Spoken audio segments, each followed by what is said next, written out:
Bienvenue sur cette nouvelle vidéo de Madame Cosmique. Moi c'est Mélissa.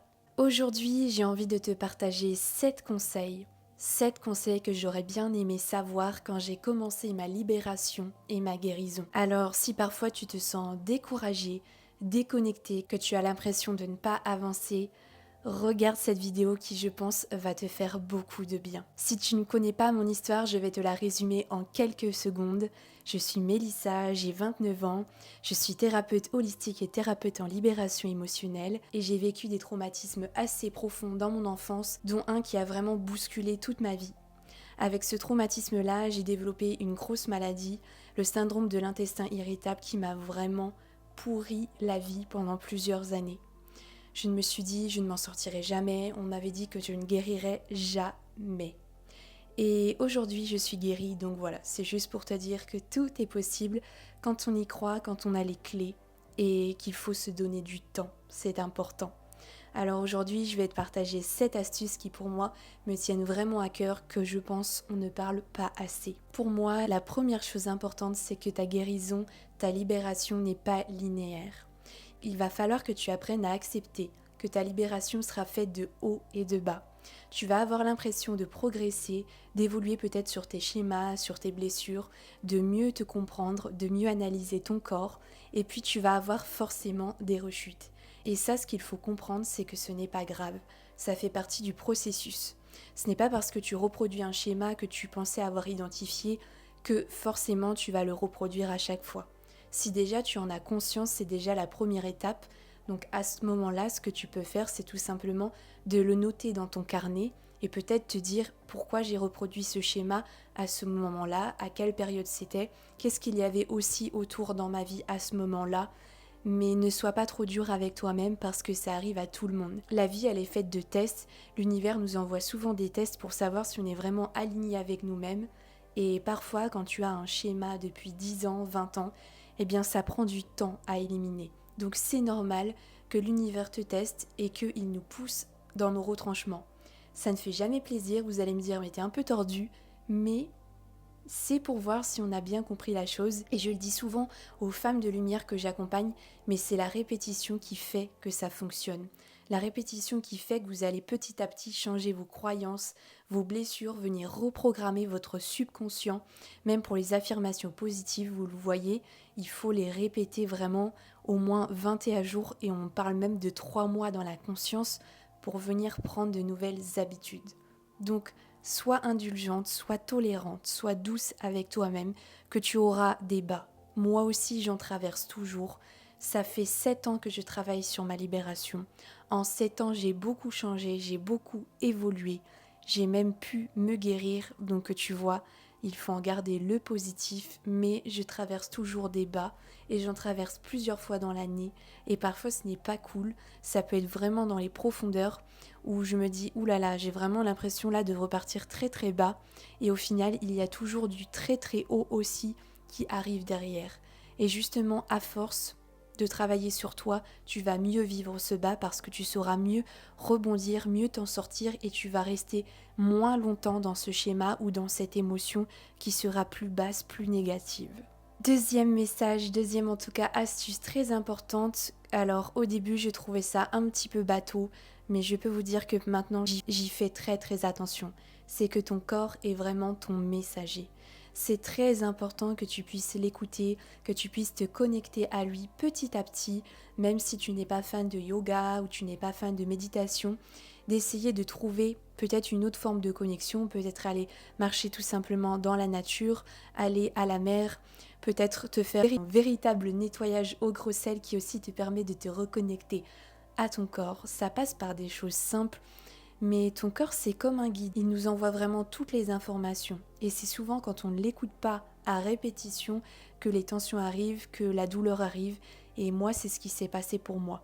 Je n'ai pas écouté ces douleurs, je n'ai pas écouté mon histoire, j'étais aussi jeune à l'époque donc je ne pouvais pas forcément avoir conscience de tout ça et vous savez même après avoir eu cette maladie j'ai mis plusieurs années à comprendre d'où venait cette maladie, d'où venaient ces émotions, ces énergies négatives, cette lourdeur, cette résistance. Donc ton corps est vraiment ton meilleur allié, il faut réussir à se connecter à lui, à ressentir et à essayer de tout simplement le voir comme un livre, comme un guide qui peut vraiment t'apporter des informations. Il faut le choyer aussi puisque c'est lui qui te fait vivre. Il y a aussi ta conscience, ton âme bien évidemment, mais c'est lui qui t'accompagne sur son chemin, donc c'est vraiment important d'en prendre soin et vraiment de faire attention à tous ces petits signes corporels, même des signes de fatigue, des signes au niveau de ton énergie, c'est vraiment très très important et moi j'ai négligé ça on va dire pendant quelques années, même encore après avoir commencé ma libération. La partie énergétique est vraiment, je vois bien au fur et à mesure des jours maintenant que plus je me connecte à lui, même que ça soit par des rituels ou vraiment en tout cas cette connexion, même tous les jours, rien que le fait de t'étirer, de faire des choses en conscience pour lui, ça aide vraiment, même au niveau de l'énergie en général et pour bien aussi vivre ta journée énergétiquement. Donc astuce très très importante à retenir. Le conseil numéro 3, et c'est un conseil hyper important, c'est donne-toi la permission de ressentir. Qu'est-ce que je veux dire par là? Tout simplement d'accueillir tes émotions. D'arrêter de voir tes émotions comme quelque chose de négatif, de mauvais, qu'il faut refouler ou bloquer ou ne pas laisser sortir. Et même si tu as un trop plein d'émotions, eh bien ce n'est pas grave, il faut que ça sorte. Moi, j'ai vraiment gardé ça longtemps pour moi. C'était très très très ancré. Et pourtant, j'ai travaillé sur ces émotions. Je pensais que j'avais tout libéré et que du coup, je ne comprenais pas pourquoi je ne guérissais toujours pas. Et je peux vous dire que c'était loin, loin d'être tout sorti. Et c'est juste pour vous donner un exemple, mais vraiment l'estomac, il enregistre toutes vos émotions. C'est vraiment l'organe, en tout cas avec la rate, le foie, les intestins, vous allez vraiment enregistrer des émotions et je crois qu'on enregistre une émotion déjà au bout de 3 secondes au niveau de l'estomac. Donc imaginez le nombre d'émotions qui sont stockées dans votre estomac si vous ne les libérez pas. D'ailleurs, le massage Chin et Zang, si vous ne connaissez pas, est un massage, enfin en tout cas massage entre guillemets, très très libérateur pour l'estomac. C'est ce que je vous recommande parce que pour la libération des émotions, c'est vraiment exceptionnel. Et donc comme je te le disais, c'est tellement important de venir accueillir ces émotions. Tout simplement déjà de les accueillir, c'est quelque chose d'important. Parce que si tu as tendance à les refouler, qu'elles sont comme dans un vase, dans un bocal, et que tout est prêt à sortir, tout déborde. Et le jour où ça déborde, ça fait très très mal. Et en plus souvent ça n'a aucun sens parce que parfois on part justement dans tous les sens au niveau des émotions qui sortent. Donc vraiment c'est très important de les libérer. Donc comme je te disais, de les accueillir, aussi de les accepter parce que des fois c'est pas parce qu'on a une émotion qu'on l'accepte non plus et on va pas être content d'être triste, on va pas être content d'être en colère, mais essaie de te dire que il faut qu'elle passe. En fait j'aime bien cette image de tu es comme sur un banc et tu regardes cette émotion et tu la laisses passer et tu sais qu'elle est importante à accueillir pour que tu te libères, mais en même temps tu la laisses passer et tu ne t'accroches pas dans la résistance à cette émotion. C'est-à-dire que tu ne laisses pas cette émotion s'asseoir avec toi sur un banc, mais tu la regardes et tu as conscience qu'elle est là. Et du coup, petit à petit, tu vas te détacher de ton émotion, tu verras que tu vas te dire ok, c'est là, j'en ai besoin, je l'accepte et demain ça ira mieux ou dans quelques jours ça ira mieux parce que c'est toujours le cas. Quand tu y repenses, ça va toujours mieux quelques jours après. Et donc c'est important vraiment d'accueillir ça parce que ça fait aussi partie de ton histoire. Et si tes émotions sont là, c'est qu'elles ont un message derrière et c'est important qu'elles sortent. Donc accueille-les, accepte-les et ça sera déjà un énorme travail d'acceptation. Et je peux te dire, je pense qu'après ces étapes, déjà, tu te sentiras beaucoup mieux et tu verras que ton émotion, au final, est comme une opportunité, comme un tremplin pour toi d'aller vers encore quelque chose de plus grand, de plus précieux, de plus libérateur pour toi, de plus énergétique. Moi aussi, vous savez, j'ai toujours des émotions après avoir travaillé sur moi depuis plusieurs années. Et comme je le répète souvent et j'aime bien le dire à chaque fois sur Instagram, ce n'est pas parce que je suis thérapeute que j'ai tout libéré, que j'ai tout guéri. Ce n'est pas vrai et j'en ai marre d'entendre ces messages-là. Parce que, comme je vous l'ai dit tout à l'heure, ce n'est pas linéaire et toute notre vie, on aura des choses à travailler sur différents sujets. Donc moi aussi, je vis des émotions. Ça arrive souvent, même plusieurs fois dans l'année. Parfois, je passe par des moments vraiment difficile, je suis quelqu'un de sensible et maintenant c'est aussi quelque chose où avant j'avais du mal à accepter cette sensibilité mais maintenant elle fait partie de moi, c'est comme un cadeau Et donc du coup j'accepte toutes ces phases, mais je sais que du coup à l'intérieur ça va passer. Il va se passer des choses, des opportunités, des bénédictions, des libérations. Et vous verrez, ça va toujours mieux, mais cette émotion, c'est vraiment important de l'accueillir et de la voir comme un cadeau petit à petit. Je ne te demande pas de faire ça instantanément, mais de changer ton regard, mais de changer ton regard sur cette émotion. Qu'est-ce qu'elle peut t'apporter au fond?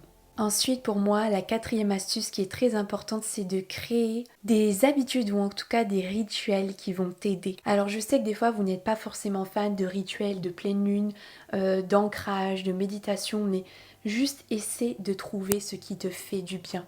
C'est pareil, j'avais tendance au début à faire pour faire, c'est-à-dire il fallait que je fasse le rituel de la pleine lune parce que c'était la pleine lune, mais sans être vraiment connectée. On me disait Mélissa, il faut que tu t'ancres plus pour mieux vivre tes énergies. Mais je faisais une méditation d'ancrage peut-être une fois toutes les 3 semaines. Effectivement, on me l'a répété, j'ai pris ça un petit peu à la légère parce que ça ne me parlait pas. Peut-être que ce n'était juste pas le moment parce que c'est aussi ça parfois. Et puis j'ai commencé à vraiment sentir ce manque d'ancrage et justement à faire des méditations d'ancrage tous les matins. Et donc si vous n'avez pas forcément le temps, ça peut être tout simplement 5 minutes, il n'y a pas besoin que ça soit long ou même tout simplement juste une phrase d'ancrage. Je suis pleinement enracinée, équilibrée, sereine, ou tout simplement si tu n'aimes pas les méditations, faire une respiration consciente au réveil ou juste t'étirer, faire 5-10 minutes d'étirement, des habitudes qui te font du bien. Et je peux vous dire que ça fait vraiment la différence. Et j'essaie maintenant de plus en plus de vous en partager sur YouTube, donc je ne vais pas tout vous dire parce que j'en ai encore en stock. Mais comme je vous ai montré dans la dernière vidéo, déjà l'astuce énergétique du nettoyage sur la douche, pour moi, elle est indispensable pour éliminer toutes les énergies au quotidien, tout ce qu'on peut absorber des autres.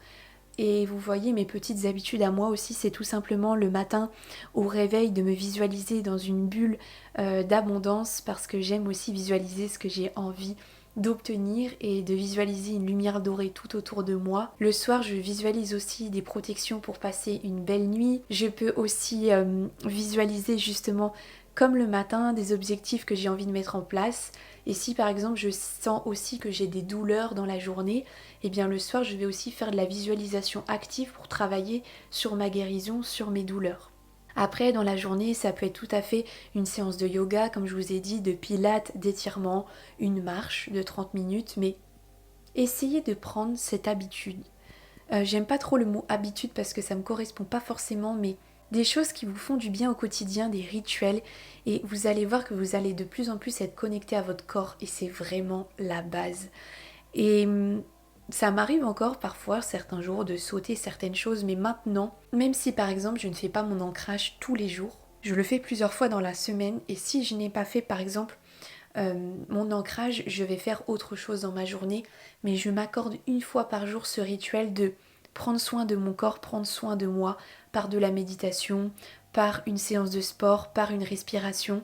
La respiration c'est pareil, c'était quelque chose pour moi que je prenais à la légère et en fait quand vous vous connectez à votre respiration, mais vraiment pas la respiration que vous faites comme ça sans vous en rendre compte, c'est une respiration consciente, vous allez vraiment voir que même sur vos douleurs ça va agir. Donc essayez de trouver ça parce que cette connexion elle aide beaucoup. Et plus vous allez faire ça, plus vous allez voir que vous allez par vous-même sentir des choses au fond de vous, au fond de votre corps, au fond de vos énergies et vous allez être de plus en plus connecté à vous et même ça va peut-être développer vos ressentis énergétiques, vos ressentis envers les gens, l'absorption des énergies des autres, les choses que vous voulez tolérer autour de vous et que vous ne souhaitez plus avoir. Donc c'est vraiment hyper important à mettre en place. La 5e astuce, et celle-ci n'est pas des moindres non plus, c'est de t'entourer de personnes qui t'élèvent. Je répète, entoure-toi de personnes qui t'élèvent. C'est pas facile sur le papier parce que quand c'est la partie familiale, eh bien on se dit mais comment faire quand ça vient de notre famille ? Et là je vous comprends, je suis un petit peu dans le même débat, mais c'est comment tu peux te protéger toi-même. Alors on a toujours le choix, mais effectivement sur la partie familiale c'est toujours plus compliqué, mais comment tu peux mettre en place toi-même des choses qui peuvent te protéger énergétiquement, par exemple en repas familial, si vraiment il y a des personnes où tu vois que ça baisse ton énergie, que ça t'envoie des énergies négatives ou des énergies lourdes, alors peut-être tout simplement, si tu arrives à faire une bulle de protection, à visualiser que tu es protégé, que tu n'absorbes pas l'énergie des autres, eh bien c'est tant mieux, ou tout simplement être vraiment dans un alignement total et du coup ne pas prendre en compte les peurs que l'on te transmet, les blessures qu'on va te transmettre ou les schémas négatifs qu'on va vouloir essayer de t'inculquer. Ça part toujours d'un bon sentiment, c'est-à-dire pour moi, je le vois maintenant comme ça. Alors parfois ce n'est pas le cas, mais la famille quand même nous envoie beaucoup d'amour, mais malheureusement, par les schémas, par les peurs, les croyances, ça ne va pas être envoyé de la bonne manière. Mais si tu y réfléchis un petit peu, souvent, il y a quand même de l'amour derrière, même si parfois il y a de la perversion. Malheureusement, il y a encore des choses plus négatives et là, on n'est plus dans l'amour. Mais généralement, si tu y réfléchis, même quand on te transmet des peurs au niveau familial, il y a toujours un peu d'amour derrière. Par exemple, nos parents, parce qu'ils ont peur qu'il nous arrive quelque chose ou ils veulent que tout aille bien, mais ils ne savent pas vraiment comment le communiquer de la bonne manière et comment nous encourager de la bonne manière. Mais en tout cas, essayez de trouver ce qui peut te protéger pendant tes repas familiaux, comme je te le disais. Ou alors, si vraiment tu arrives à être dans cette option, c'est tout simplement de te dire eh bien peut-être qu'il faut que je voie moins certaines personnes, même de ma famille, même si parfois c'est difficile, mais ce n'est pas forcément couper les ponts, mais tout simplement envoyer moins de messages ou voir moins souvent les personnes et du coup quand tu les verras, ça se passera un petit peu mieux et tu arriveras mieux à gérer tes énergies et ton envie d'y être. Et par contre pour la partie relationnelle, amicale, là c'est vraiment faire un tri. Parce que quand vous allez travailler sur vous, votre libération, votre guérison, vous allez voir que votre fréquence, elle va changer. Et souvent, vous avez attiré des personnes à vous au début parce que vous étiez sur la même énergie, sur la même fréquence. Sauf que vous allez faire ça, comme ça, et la personne, elle va rester à son niveau où elle était, à son échelle. Et donc malheureusement, vous n'allez plus vous y retrouver. Et là, si effectivement ça sort vraiment de votre limite personnelle, de ce que vous avez envie d'avoir, de vos besoins, et là ça va passer par l'affirmation. C'est pas cool non plus, c'est pas agréable, mais c'est nécessaire de faire du tri et vous allez voir de toute façon parfois le tri va se faire naturellement. Et dans tous les cas, généralement quand vous commencez à changer d'énergie, vous attirez, si vous êtes prête et si vous êtes dans cet état d'esprit justement de faire du tri et de la libération, vous allez voir que vous allez attirer à vous des nouvelles personnes qui seront dans votre énergie. Mais par contre, si vous maintenez cette alimentation avec une ancienne relation qui commence à ne plus vous convenir, mais que vous alimentez cette relation, vous allez retourner dans un ancien schéma avec cette relation et vous allez voir que vous allez encore attirer des nouveaux schémas, des nouvelles personnes qui seront dans ces mêmes énergies. Donc attention, ça peut se faire progressivement, je dis pas que ce n'est facile, mais petit à petit vous pouvez commencer ou tout simplement communiquer, c'est la base. Des fois la relation peut évoluer avec la communication et on arrive à mettre les choses en place pour que les choses évoluent et que ça se passe bien, mais faites attention et vraiment entourez-vous de personnes vibrantes, positives, qui ont les mêmes envies que vous, ou en tout cas qui ont des objectifs communs ou une pensée sur la vie commune à vous, et ça va vraiment vous entourer, vous bercer pour aussi votre guérison, votre libération. Sixième astuce, et elle est très importante aussi, c'est lâcher le besoin de tout contrôler.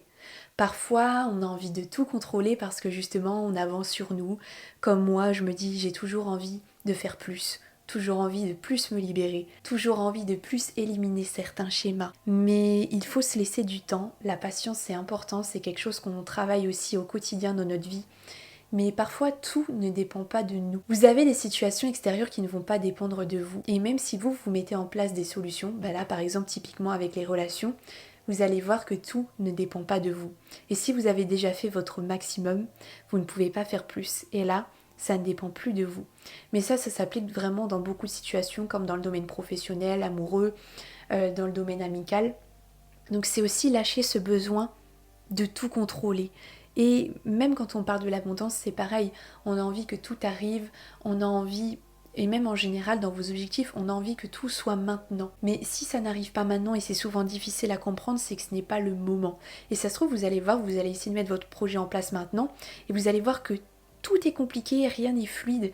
Donc ce n'est pas facile non plus à entendre, mais parfois ça fait du bien de se dire que on ne peut pas tout contrôler et que les choses arrivent quand c'est juste, quand c'est le moment. Et parfois après, quand on y pense et que ça s'est produit, on a beaucoup plus de recul et on se dit effectivement ce n'était vraiment pas le moment que ça arrive pour moi. Et il fallait que ça soit après.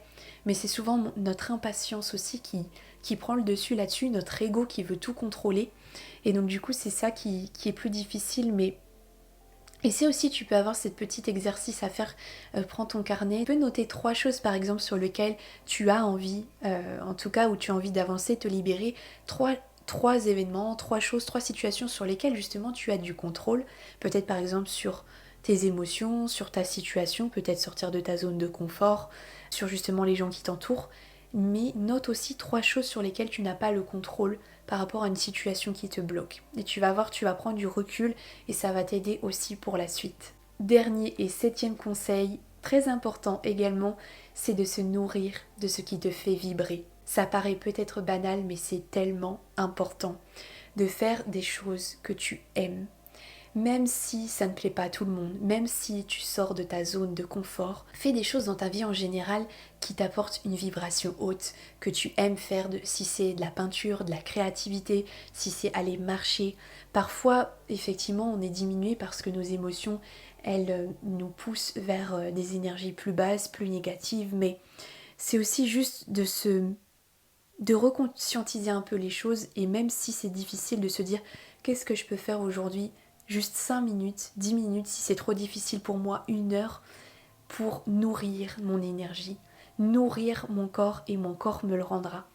Et vraiment, plus vous allez faire des choses dans votre vie que vous aimez, et ce n'est pas forcément des grandes choses, je ne vous demande pas d'aller à un concert, d'aller en voyage, de faire des choses hors du commun, parce que la vie c'est aussi ça, c'est d'être dans la gratitude des choses simples, des moments simples, et plus vous allez apprécier ces moments-là, comme un coucher de soleil, aller à la plage, aller en forêt, plus vous allez vous dire que la vie est un cadeau, et que si on y pense bien, on a toujours quelque chose qui nous nourrit chaque jour, même si la journée a été difficile. Et j'aime bien faire ça le soir, c'est me dire, en tout cas remercier l'univers, remercier mes guides chaque soir de ce que j'ai eu dans la journée, même si j'ai eu des choses difficiles. Vous avez eu à manger, vous avez un toit, vous dormez au chaud, vous avez peut-être eu un message bienveillant d'une amie, tout simplement.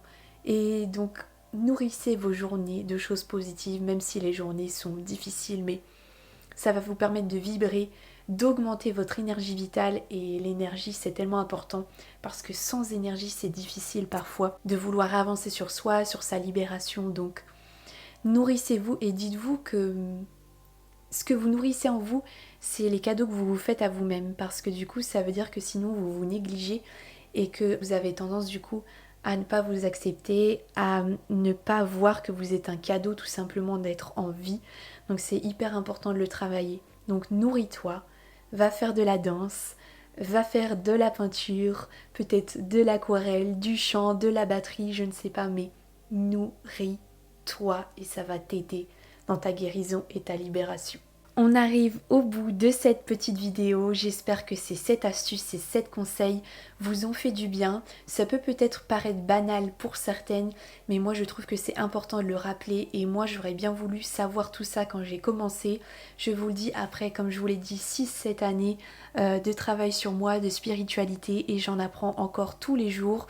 On ne connaît pas tout, on n'est jamais invincible, et on développe des nouvelles capacités tous les jours, des nouvelles idées, des nouvelles énergies, mais pour moi, ça c'est vraiment des bases que vous pouvez appliquer au quotidien, qui sont vraiment importantes, puissantes, qui vont vous aider dans votre libération. Et comme je le répète souvent, on avance pas à pas sur l'échelle. On a son objectif principal en haut de l'échelle qu'on veut atteindre, mais on va doucement, petit à petit, et c'est comme ça que vous allez y arriver. Donc pas de pression. Si cette vidéo t'a plu, s'il te plaît, abonne-toi, c'est très important pour moi, pour soutenir mon travail, mes énergies, tout ce que je te partage, parce que ça prend aussi du temps, et tout simplement parce que plus vite aussi on atteindra les 1000 abonnés, plus vite je pourrai régler les pubs, parce que je sais, vous me dites souvent mais Mélissa, il y a des pubs pendant les méditations, mais je n'y suis pour rien. YouTube place les pubs lui-même avant d'être à 1000 abonnés, je ne peux rien régler. Donc s'il vous plaît, aidez-moi, parce que moi aussi ça m'agace les pubs pendant les méditations. Tout simplement juste pour ça. Et si tu as aimé mon énergie, eh bien abonne-toi. Laisse-moi un commentaire aussi, c'est très important. Est-ce qu'il y a une astuce qui te parle en particulier, vraiment plus que les autres? Et tu peux aussi partager évidemment cette belle vidéo à une autre femme des lumières qui en aurait le besoin. Je te retrouve bien pour des prochaines vidéos, que ce soit sur la méditation, des astuces ou des guidances. Et je t'envoie des douces énergies lumineuses. À très vite. Namasté.